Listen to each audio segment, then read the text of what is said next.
Hi guys, ಈಗ ನಿಮ್ಗೆ ಗೊತ್ತೇ ಇರುತ್ತೆ ಎಲ್ಲರಿಗೂ ಕೋಲ್ಕತ್ತಾ ಡಾಕ್ಟರ್ ಕೇಸ್. ಅದು ಮುಗಿದು ಎಷ್ಟು ದಿನ ಆಗ್ಬಿಟ್ಟಿದೆ, ಅಷ್ಟು ಬೇಗ ಮತ್ತೆ ಒಂದು ಸಣ್ಣ ಮಗಳು ಫೋಟೋ ವೈರಲ್ ಆಯ್ತಿದೆ. ಏನು ಮಾಡೋದು? ಹೀಗೆ ಹಾಕ್ತಾನೆ ಇದ್ದರೆ ರೇಪಿಸ್ಟ್ಗಳು ಹೆಚ್ಚಾಯ್ತಿದ್ದಾರೆ. ಇದೆಲ್ಲ ಯಾರು ಗಮನಕ್ಕೆ ಬರಬೇಕು? ಏನಂತ ರೂಲ್ಸ್ ತರಬೇಕು? ಬೇರೆ ದೇಶಗಳಲ್ಲಿ ನಿಮ್ಗೆ ಗೊತ್ತೇ ಇದೆ, ಗಲ್ಲಿಗೆ ಎದುರಿಸ್ತಾರೆ, ಶೂಟ್ ಮಾಡ್ತಾರೆ, ತಲೆನೇ ಕತ್ತರಿಸ್ತಾರೆ. ನಮ್ಮ ದೇಶದಲ್ಲಿ ಅದೇ ಇನ್ಸ್ಟಾ ಸ್ಟೋರಿ, ವಾಟ್ಸಪ್ ಸ್ಟೋರಿ ಇಷ್ಟೇ ಹಾಕ್ತಿದ್ದೀವಿ. ನಾವು ಯಾಕೆ ಯಾವುದೂ ರೂಲ್ಸ್ ಆ್ಯಂಡ್ ರೆಗ್ಯುಲೇಷನ್ ತಂದಿಲ್ಲ? ಗೌರ್ಮೆಂಟ್ ಹೆಂಗಿದ್ರು ತರೋದಿಲ್ಲ ಅಂತ ನಮ್ಗೆ ಗೊತ್ತು. ಆದರೂ ನೀವೇ ಕೈಯಲ್ಲಿ ತಗೊಳ್ಳಿನ ಗೌರ್ಮೆಂಟ್ನ.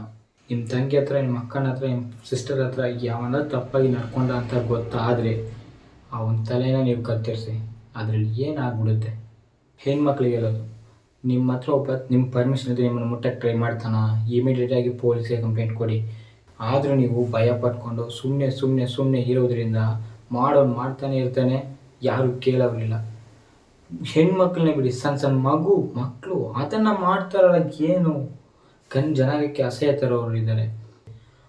ಎಲ್ಲ ತಾಯಿಯಂದಿರಿಗೂ ಹೇಳೋದೊಂದು, ಕುಟುಂಬದವರಿಗೆ, ನಿಮ್ಮ ಮಗನಿಗೆ ನೀವು ಒಬ್ಬ ಹುಡುಗಿನ ಅವಳ ಪರ್ಮಿಷನ್ ಇಲ್ಲದೆ ಮುಟ್ಟಿದ್ರೆ ನಿಮ್ಮ ತಾಯಿನ ಮುಟ್ಟೋ ರೀತಿ ಅಂತ ಹೇಳ್ಕೊಟ್ರೆ ಯಾವನಾದರೂ ಮುಟ್ತಾನ? ಯಾವನೂ ಮುಟ್ಟಲ್ಲ. ಅದನ್ನು ನೀವು ಯಾಕೆ ಹೇಳ್ಕೊಡ್ತಿಲ್ಲ? ಹೇಳ್ಕೊಡಿ. ಇನ್ನು ಮುಂದೆ ಒಬ್ಬ ಹುಡುಗಿ ನೋಡಿದ್ರೆ ನಮ್ಮ ತಾಯಿ ರೀತಿ ಅಂತ ಹೇಳ್ಬೇಕು, ಅಂಥ ಮಟ್ಟಿಗೆ ತರಬೇಕು ನಮ್ಮ ದೇಶನ. ಯಾವನೋ ಒಬ್ಬ ಮಹಾತ್ಮ ಎಲ್ಲ. ನಮಗೀಗ ಸಿಕ್ಕಿರೋದ್ರಲ್ಲಿ ನಿಜವಾದ ಸ್ವಾತಂತ್ರ್ಯ. ಯಾವತ್ತು ರಾತ್ರಿ ಒಬ್ಬ ಹೆಣ್ಮಗು ರಾತ್ರಿ 12 ಗಂಟೆಗೆ ಧೈರ್ಯವಾಗಿ ರೋಡಲ್ಲಿ ದಾರಿಯಲ್ಲಿ ತಿರುಗಾಡುತ್ತೋ ಅವತ್ತು ನಿಜವಾದ ಸ್ವಾತಂತ್ರ್ಯ ಅಂತ ಇಲ್ಲ. ಯಾವಾಗ ಸಿಗುತ್ತೆ?